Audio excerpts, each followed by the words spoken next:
नमस्ते किसान, नमस्ते Bharat.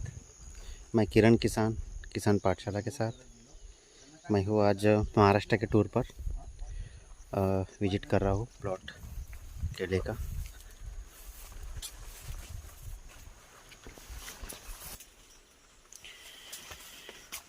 Sir या काही रोग वगैरे सर नमस्कार, नमस्कार.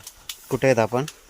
थोडा परिचय करून द्या. आपण चुनोदा गावामध्ये आलेलो आहोत, त्या शिवारामध्ये. हं.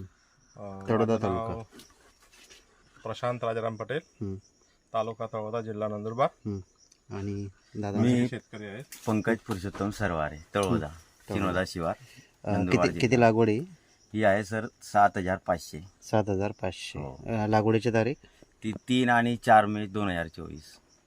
3 आणि 4 मे हो. 2024. पूर्ण 5x7 केलेलं. 5x7. 5x7 zigzag zigzag, pattern हो सर. आणि 70-30 विधीने. हो हो 70-30. दोघं लाईन मध्ये आहेत. हो हो. बरं. आणि पूर्ण बी किसानच्याच फॉर्म्युला हां हां हां. त्यांच्याच, म्हणजे काही शून्य कल्टिवेशन मध्ये काही कल्टिवेशन केलं नाही. बरं, आता ही बघा आपण साईज. बुंदा तर एकदम भारी बनला तुमचं. 25 ते 30 दरम्यान असेल. 27च्या आसपास. हां 25 ते 30 हो, दरम्यान. 25 ते 30. हं. त्या हिशोबाने एकदम मॅच्युरिटी ग्रोथ सेकंड आता छान चाललंय. तुम्ही कापताय रे फील तिकडे येत आहेत. पहिला कापून टाकायचे लवकर. हो हो कापत आहे की नाही. हो हो पॅराकॉटमुळे थांबले त्यांना, म्हटलं पॅराकॉट मारा, बढिया प्लॉट आहे. बुंदा वाचेल बुवा असं. बरोबर. हं. घाण झाली होती सर, म्हणून पॅराकॉट मारला. ते थोडं कुठेतरी उडलेलं आहे ते. हा उडतच पानांवर? ते, इलाज नाही. मला उडलंय त्याच्यामुळे उडतच सर ते, हां ते मजुरांना आपण किती बोललं तरी इलाज नाही त्याला. इलाज नाही. बरोबर. प्लॉट चांगला आहे, पण काही ते प्रॉब्लेम नाही आहे, मस्त आहे. पूर्ण एक जास्त स्टंप. यहाँ पर ज़्यादातर ग्राफ चलता है 5x6 का, 6x5 का। और यहाँ पर किसान ने अभी 70-30 विधि से 5x7 का ये किया है झिकझॅक पद्धति।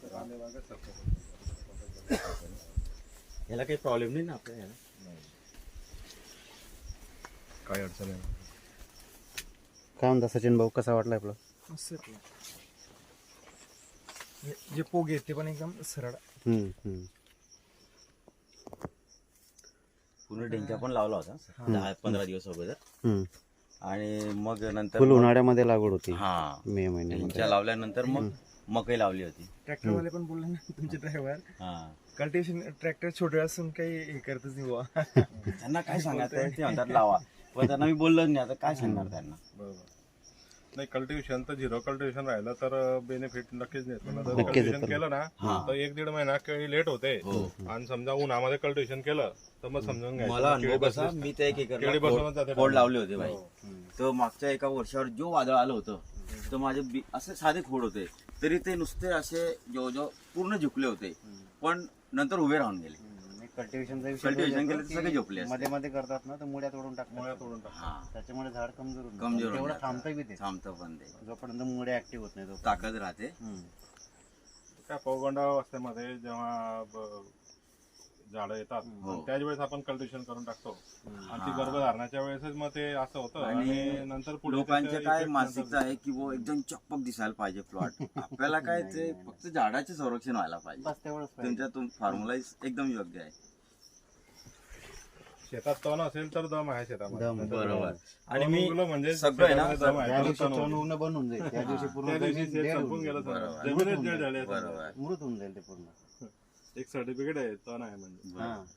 नाही, याला मी आता कापून बिबट्याचा इथंच वावर टाकलं. जास्त असल्यामुळे हा, आपल्याला इथंच या टाकायचं. ठिकाणी थोडस मजुरांचं हा, problem आता येतो. इथं मजुरांचा इश्यू आहे. मजुरांच्या त्याच्यामुळे issue यांनी तणनाशक फवारलंय हो. पॅराकॉट. हो पण याचा एक फायदा होतो, जसं आता हे तण जागेच्या जागेवर सडेल पूर्ण. हो सर, पूर्णचे पूर्ण खत होईल. बरोबर सर. निंदताना पण काय होतं की बऱ्याच ठिकाणी आम्ही सांगतो की तिथल्या तिथे टाका, आम्ही इथंच टाकलंय आपण सर. तिथे टाका, पण ते बाहेर फेकतात. नाही नाही नाही, मी 2दा केलं ना तर इथंच टाकलं. खूप छान. मल्चिंग झाले ना तर मल्चिंग त्याचा इफेक्ट आपल्याला होतोच एकदम व्यवस्थित हे होतात. 7,500 लागवड आहे हो नाही मध्ये गॅप फिलिंग वगैरे किती गॅप फिलिंग म्हणजे सुरुवातीला म्हणजे माझ्याकडे 80 रोपं उरले होते ते पूर्ण इथं जिरले गेले. गॅप फिलिंग मध्ये हा, gap 80 filling रुपये लागले हा. हा तेवढे म्हणजे 7,500 लागले. तेवढे पण लागवड करताना 80 जास्त होते. मग मी कोणाला दिले नाही आणि नंतर मला ते दिसत गेले 15 एक दिवसात किंवा महिनाभर मध्ये मग ते इथं पूर्ण लावून दिले.